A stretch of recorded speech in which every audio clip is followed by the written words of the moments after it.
네, 톡합니다 시간입니다. 우리가 일상생활 하다 보면 약속을 좀 많이 하게 되죠. 이 사소한 그런 약속도 꼭 지켜야만 하는데요. 그게 바로 신용입니다. 이 금융거래에 있어서는 특히나 이 신용을 지키지 못하면, 이 빚을 제대로 갚지 못하면 이제 소위 말해서 신용불량자, 연체 대출자 이렇게 좀 되게 되는데요. 그렇다면 현명하게 빚을 갚을 수 있는 그 방법들이 뭔지 좀 생각을 해보도록 하겠습니다. 자, 오늘 서민금융원장 조성모 원장 이 자리에 모셨습니다. 원장님 안녕하세요. 네, 안녕하세요. 네, 화요일에 남자신데 오늘 월요일 날 오셨어요. 그만큼 이 빚이라는 게 상당히 많은 관심이 있어서 조금 더 빨리 우리 시청자님들께 들려주시려고 일찍 발걸음을 하신 것 같아요. 네, 그렇습니다. 네, 빚이라는 게 정말 저만 하나 찍으면 빛이 되거든요. 그렇죠? 네, 그렇습니다. 네, 이 빚을 빛으로 만들어 주시는 그런 방법들 오늘 좀 기대를 좀 해보도록 할게요. 먼저 이제 돈을 많은 분들이 이제 빌리고 이걸 갚을 능력이 안 되는 상황들이 많이 발생이 되는데 일반적으로 돈을 빌리고 어떻게 뭐 사람들이 대처를 많이 하나요? 저희들이 그 서민금융연구원에서 지난해 그 3,800여 명을 대상으로 설문조사를 한번 해봤습니다. 네. 근데 이제 그 돈을 빌리는 이유가 뭔지 이렇게 조사를 해보니까 뭐 생계비가 제일 많았고, 네. 그 다음에 이제 차지한 것이 빚을 돌려막겠다 하는 사람이 복수 응답이긴 하지만 전체 응답자의 44%, 네. 한 절반 가까이가 다른 빚을 갚기 위해서 돈을 빌리는 것으로 나타났습니다. 그러다 보니까 계속 이자율이 높아지는 거죠. 더 비싼 데서 빌리고 막 사채까지 쓰고 뭐 그렇게 되는 거죠. 그렇습니다. 결국은 많은 채권자들한테 시살림을 당하게 되고, 네. 그러다 보면 이제 정신적인 문제까지 생기게 되고, 그래서 정말 그다음은 고귀한 목숨을 그렇습니다. 잃으시는 분들도 지금 계시잖아요. 네. 뭐 언론에 나오는 것은 일부지만 많은 분들이 이 경제적인 고통을 받다가 결국은 자살도 하고 뭐 이런 극단적인 폐해가 많이 생기고 있습니다. 네. 정말 그래서 오늘 이 시간이 좀 중요할 것 같은데 빚을 갚기 위해서 또 빚을 낸다. 그러면 빚만 계속 좀 커지는 그 결과가 되잖아요. 그렇습니다.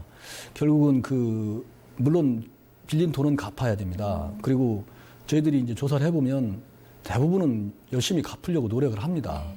근데 이제 너무나 큰 강박관념.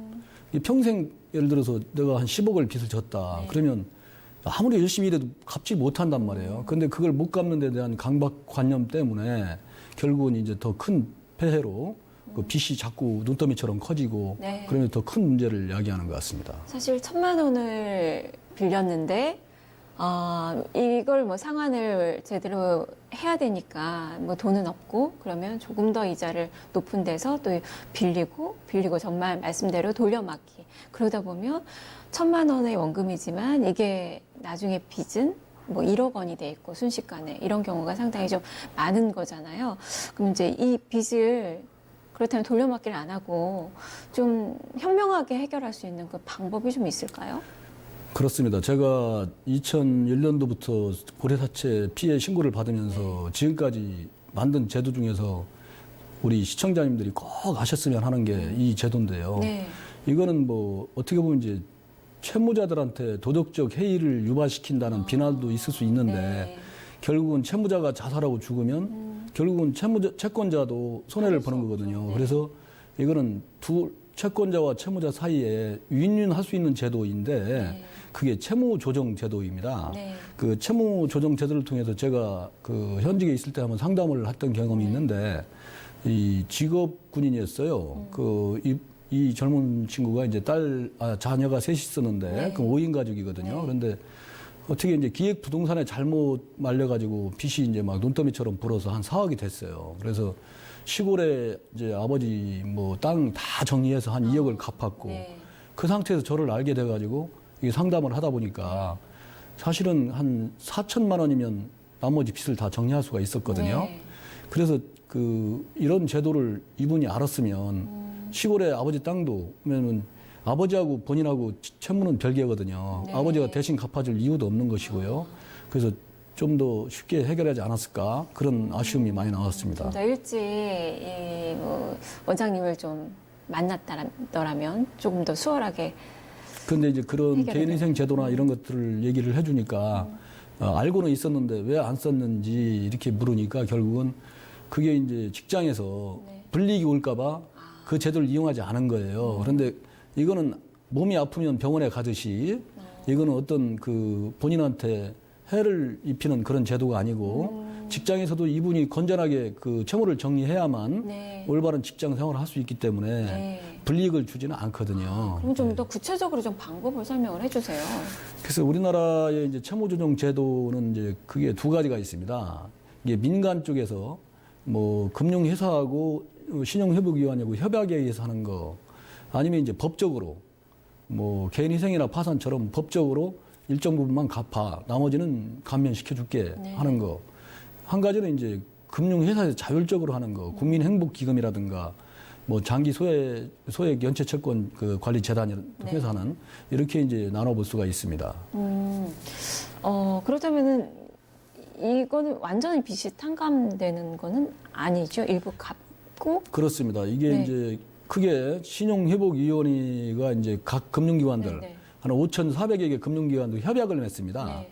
이런 분이 왔을 때는 이런 조건에서 원금을 감해주고 아니면 뭐 이자를 감해주는 네. 이런 조건을 협약을 맺어가지고 네. 하는 그 민간 협약제도하고 네. 그 법원에서 하는 개인희생하고 파산제도가 있는데 네. 크게는 이제 개인희생 그 신용회복위원회에서 하고 있는 개인 워크아웃 제도는 두 가지로 볼 수 있습니다.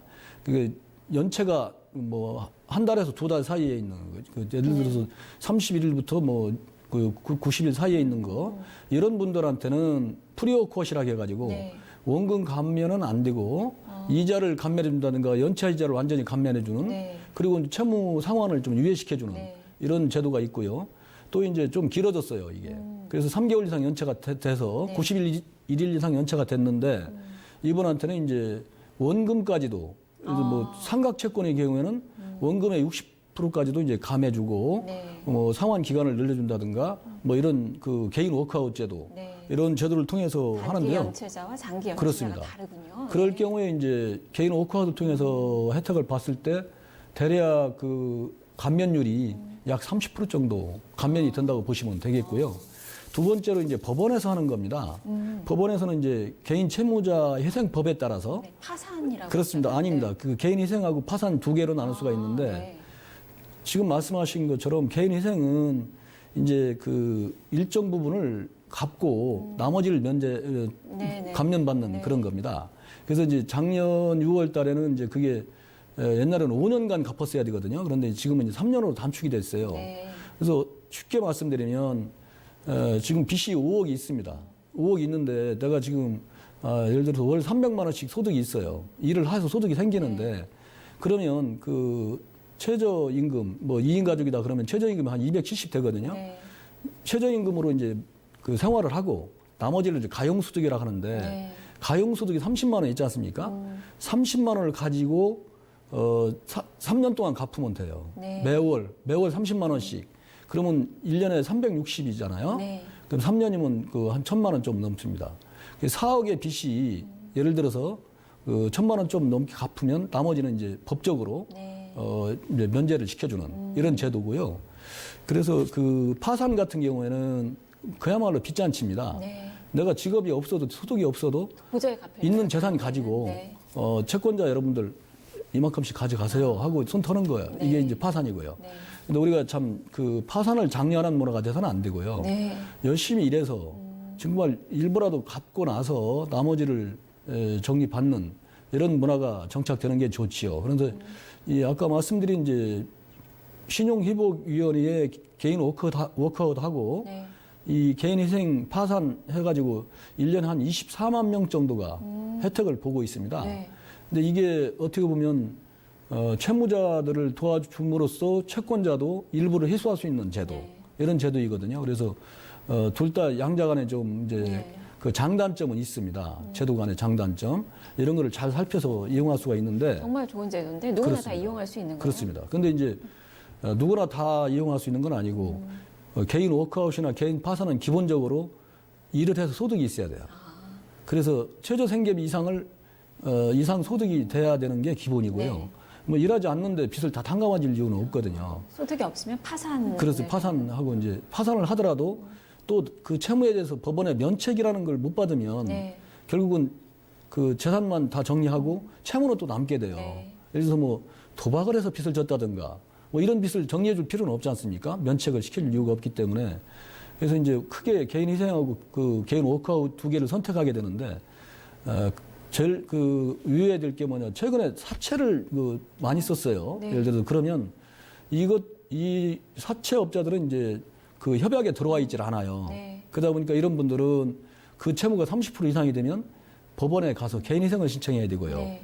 개인 희생을 신청해서 그 채권자로서 다 등록을 해놓게 되면 아까 말씀드린 대로 이제 그 3년만 갚고 나면 나머지는 감면을 받을 수 있는데 사채를 많이 썼을 경우 그다음에 이제 보증인한테도 채무를 묻는데 보증인한테는 채무를 묻지 않게 하려면 개인 워크아웃을 써야 되고 그래서 이런 그 제도 간의 그 장단점을 잘 비교해서 활용을 하는 게 좋습니다. 네. 정말 또 좀 더 확인을 또 해보고 잘 알아야지 또 활용을 할 수 있을 것 같아요.